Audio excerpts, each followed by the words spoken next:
When I opened the door to my lake cabin that Friday afternoon, I expected the usual calm, the soft whisper of wind through the pines, the gentle lapping of Crystal Lake against the dock, the comfort of solitude I had carved out over 3 years. Instead, there he was, a teenage boy standing on my porch, smirk plastered on his face, mirrored sunglasses reflecting the late afternoon sun. A six-pack dangled from one hand, a Bluetooth speaker tucked under his other arm. His man bun bobbed slightly as he shifted with an air of entitlement that seemed far too practiced for his age. "I'm throwing my graduation party here," he said as if stating it aloud made it true. For a moment I just stared, blinking twice, certain I'd misheard him. The audacity, the sheer gall, was almost cinematic in its boldness, and the anger simmering under my calm exterior had to be checked. That confrontation wasn't just about a party. It was the first act of a drama that would consume the quiet peace I'd spent years building. What he didn't know, what none of them knew, was that I wasn't just the cabin's owner. I was chief of police, and my patience, carefully measured, had limits that even entitlement couldn't ignore. For 3 uninterrupted years, the cabin had been my sanctuary. Nestled at the far edge of Pine Valley Estates, tucked between towering pines with the lake stretching like glass beneath the sun, it was my escape from stress, responsibility, and the constant hum of authority that came with running a county police department. Mornings were spent casting lines into the misty water, afternoons reading in the soft light filtering through pine needles, evenings watching the stars reflect in the lake like scattered diamonds. Here, I wasn't Chief Morrison, I was Dan, a man free of titles, of obligations, of the rigid structure of suburban life. Within the gates of Pine Valley, perfection was mandatory. Lawns trimmed to millimeter precision, identical mailboxes lining each street, neighbors policing each other with clipboards and complaint logs, and any misstep promptly documented and reported. Yet I remained invisible. My cabin, perched on a secluded edge of the property, offered anonymity so complete it was almost sacred, a space where the world's rules softened into silence. And then Brenda Fitzgerald arrived, a woman whose very presence promised that the fragile balance of my retreat was about to fracture. Brenda Fitzgerald, HOA president, mother, self-proclaimed enforcer of Pine Valley perfection. 50. Blonde, sharp-eyed, always wearing the same air of quiet superiority, she carried authority like armor. Her first email landed one morning like a snake coiling unnoticed in the grass. A friendly suggestion about sharing my cabin for community use. The subject line read, "Community Cabin Use Policy." Her tone impossibly sweet, almost saccharine, concealing the coercive weight behind her words. I remember reading it at my rustic desk, the glow from the laptop reflecting off the wood-paneled walls, a coffee mug steaming nearby, a sheriff's badge casually placed to remind me that I had my own kind of authority.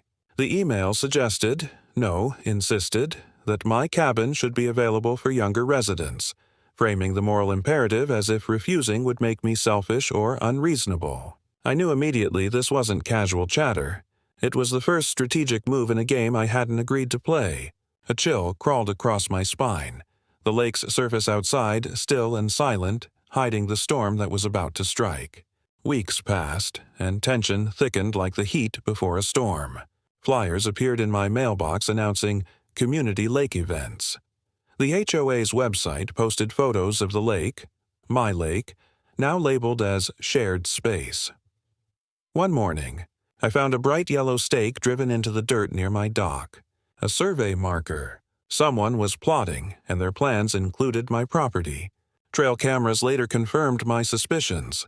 Tyler Fitzgerald, the teenager who had confronted me weeks earlier, appeared repeatedly on my dock.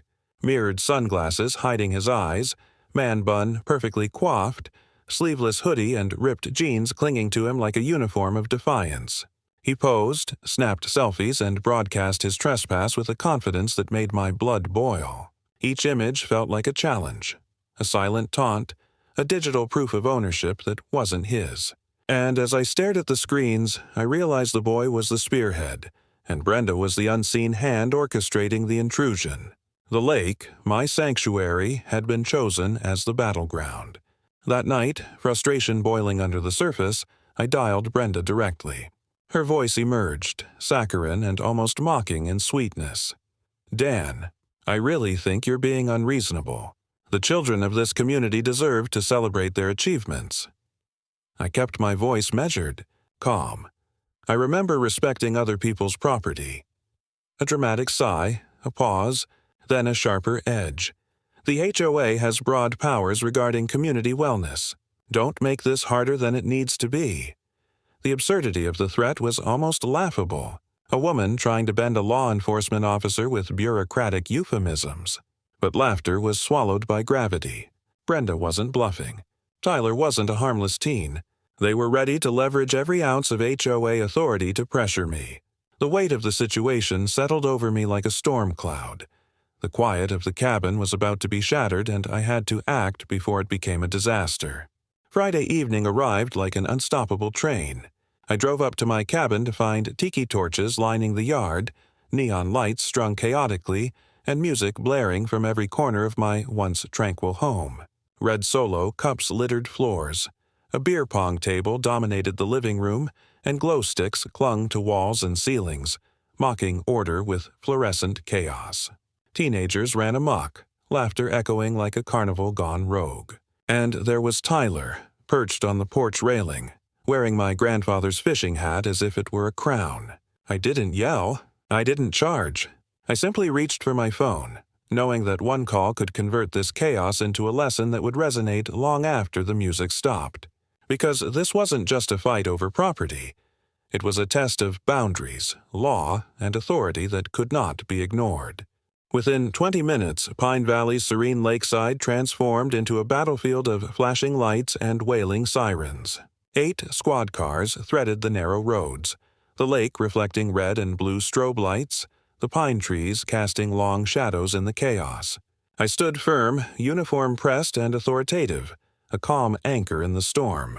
Tyler, soaked, shivering, humbled, was escorted from the dock to the waiting patrol boat. The smugness wiped from his face as reality finally sank in. Neighbors gathered silently, witnessing entitlement collide with consequences, and Brenda's Range Rover pulled up, the queen of HOA control now looking helpless and exposed. The audacity that had fueled weeks of harassment was dismantled in minutes, leaving only clarity. Authority and law can outweigh arrogance, even in gated paradise. Days later, the community center erupted with tension. The room packed with neighbors eager to witness the fall of a woman who had ruled through fear, gossip, and petty fines.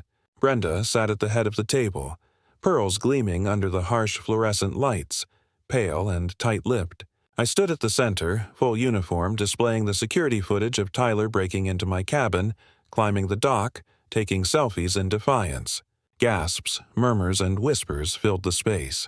Her allies avoided eye contact, and the vote to remove her as HOA president passed swiftly, unanimously. As I passed her, I could almost hear the echo of her mantra. "You're either with the community or against it." Her kingdom of control had crumbled, revealed in front of everyone, and justice had its curtain call. Justice continued its march with precision. On her manicured front lawn, Brenda Fitzgerald was handcuffed by county officers, shouting in disbelief, the absurdity of her downfall made painfully real. Embezzlement, misuse of HOA funds, facilitation of trespass, charges that stripped away every illusion of power she had built. Neighbors watched quietly, witnessing the irony of a woman who ruled with fear, now made compliant by the law. The Range Rover gleamed in the background, a symbol of privilege now irrelevant, while the truth of accountability settled over Pine Valley like a sunbeam through dark clouds. Tyler Fitzgerald, once brimming with smug arrogance, now stood quietly on my dock. No sunglasses, hair loose, shoulders slouched. The boy who had believed charm and entitlement could bend reality had learned the weight of consequences. Community service completed, restitution paid, probation served, he reflected silently, a subdued reminder that lessons are often learned through discomfort and accountability. Watching him, I understood that sometimes the quietest moments of reflection carry the loudest lessons. Golden sunlight filtered through the pines, glinting on Crystal Lake's calm surface. The dock repaired, the cabin intact, the chaos erased. The wind whispered through the trees, carrying only the soft echo of peace. I sat with fishing rod in hand, flannel sleeves rolled up, savoring the serenity that had once been threatened. The cabin, my sanctuary, had endured. Pine Valley, finally free of the Brenda's reign, felt balanced and just once more. The tension that had filled weeks dissolved like mist over the water, leaving clarity, calm, and the enduring truth that respect and boundaries shape communities. Not fear. At the Pine Valley entrance, the HOA sign gleamed under the warm sunset. Freshly painted, its new tagline read, "Respect builds community." In the polished reflection, I could faintly see myself walking toward the lake, the sun sinking behind the pines, the water calm and unwavering. The scene was a quiet reminder.